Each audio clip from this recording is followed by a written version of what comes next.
Pertama-tama, atas nama rakyat, atas nama pemerintah, saya menyampaikan selamat Hari Pers Nasional 2024 dan saya juga mengucapkan terima kasih kepada seluruh insan pers yang secara konsisten menemani masyarakat dalam kehidupan berdemokrasi. Pemerintah menyadari berbagai tantangan yang dihadapi oleh insan pers di era digital. Oleh karena itu, pers terus berupaya oleh sebab itu, pemerintah terus berupaya untuk mendukung ekosistem pers yang adaptif dengan tetap menghormati kebebasan pers.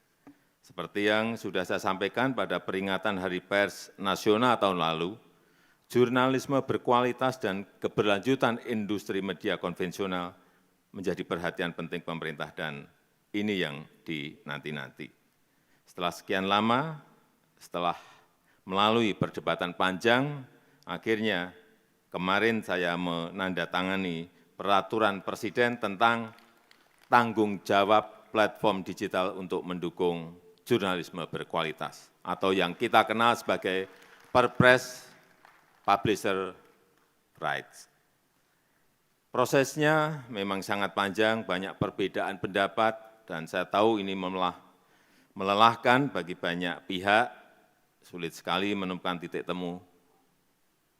Dan sebelum menandatangani, saya juga betul-betul mendengarkan aspirasi dari rekan-rekan pers. Aspirasinya tidak benar-benar bulat, ada perbedaan aspirasi antara media konvensional dengan platform digital. Platform digital besar juga beda aspirasi, dan kita harus timbang-timbang terus implikasinya. Dan setelah mulai ada titik kesepahaman, mulai ada titik temu, ditambah lagi dengan Dewan Pers yang mendesak terus, perwakilan perusahaan pers dan perwakilan asosiasi media juga mendorong terus, akhirnya kemarin saya menaikkan Perpres tersebut. Bapak Ibu yang saya hormati, perlu saya ingatkan tentang semangat awal dari Perpres ini. Kita ingin jurnalisme berkualitas, jurnalisme yang jauh dari konten-konten negatif, jurnalisme yang mengedukasi untuk kemajuan Indonesia. Kita juga ingin memastikan keberlanjutan industri media nasional, kita ingin kerjasama yang lebih adil antara perusahaan pers dan platform digital, kita ingin memberikan kerangka umum yang jelas bagi kerjasama perusahaan pers dan platform digital. Perpres ini sama sekali tidak dimaksudkan untuk mengurangi kebebasan pers.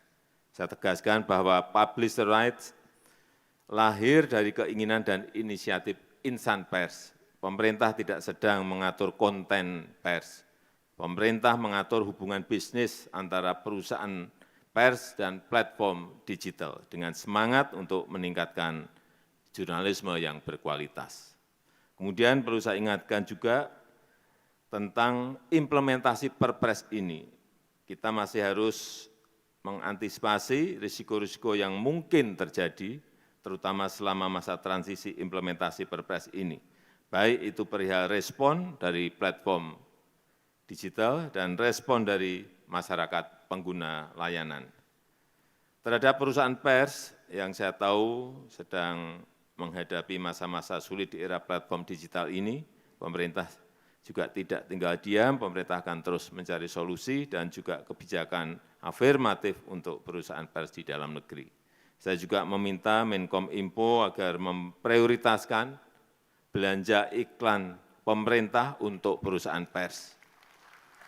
Ini berkali-kali saya sampaikan, minimal untuk bantalan jangka pendek. Memang ini tidak menyelesaikan masalah secara keseluruhan. Perusahaan pers dan kita semua tetap harus memikirkan bagaimana menghadapi transformasi digital ini. Dan kepada rekan-rekan kreator konten yang kabarnya khawatir terhadap Perpres ini, saya sampaikan bahwa Perpres ini tidak berlaku untuk kreator konten.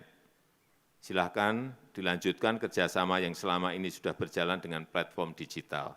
Silahkan lanjut terus, karena memang tidak ada masalah. Bapak Ibu insan pers yang saya banggakan, terakhir saya ingin menitip dua pesan Pertama, pers harus tetap menjadi salah satu pilar penjaga demokrasi. Pers harus menjadi rumah bersama untuk menjernihkan informasi. Beritakanlah fakta-fakta apa adanya, tapi bukan mengada-ada, bukan asumsi-asumsi, bukan seolah-olah ada.